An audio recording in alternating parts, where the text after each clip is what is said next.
Hello mga amigo at amiga, welcome back sa aking channel.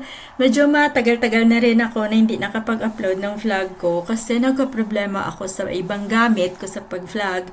Pero ngayon, na-solve na ang problema kaya heto na ako, balik vlogging na. So, our video for today is about sa dahilan kung bakit ako pinatawag dati sa munisipyo. Pero bago yan, ayan, tingnan nyo muna yung aking paligid. Yung paligid ng bahay ng aking employer, ayan, unti-unti na ang ginagawa. At syempre hindi ko naman pwede ipakita lahat kasi baka magalit sila sa akin. Syempre privacy, di ba? So ayan, dito na ako sa nilalakaran ko lagi na gubat daw. Kasi actually dalawa kasi itong daanan. No? Yung isa medyo puro mga bahay doon. Tapos yung sa kaliwa naman, ito gubat nga. At dito yung parang komportable ako lumakad. Kasi ang ganda ng nature, 'di ba? Puro green, puro trees, puro leaves yung nakikita. Kaya natutuwa ako dito lumakad. So next time, doon naman ako sa kabila para papakita ko rin sa inyo. Para makita nyo rin yung isang way. So, ayan nga, nang lumalakad ako, yung aso umihi. Tapos, ang bilis niyang umihi. Tapos, yung takbo na sila ng kanyang amo. Ewan ko sino yung kasama niya pala, ano. Maganda, buti pa sila, no, nakakapag-jogging. Tapos, ito na, yun, lumabas na ako sa may gubat, kaya may kalsada na. Tapos, tingnan nyo, oh, inaayos talaga nila yun yung mga kalsada dito. Ang ganda nga. Tapos, ang bilis.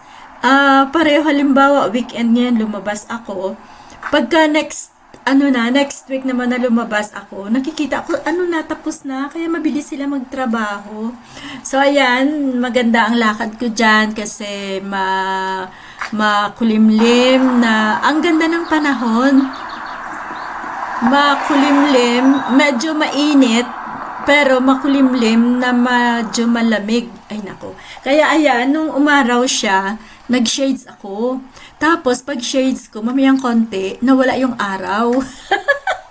Kaya hindi ko na tinanggal dahil andyan na eh, di ba? Porma ng konti.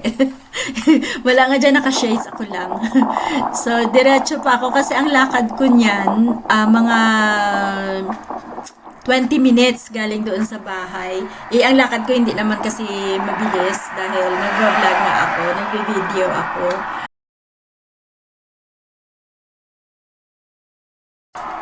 O ayan, medyo malapit-lapit na rin ako sa munisipyo. Yung nakikita nyo yan, yung puti na building na yan mga amiga, yan yung munisipyo nila.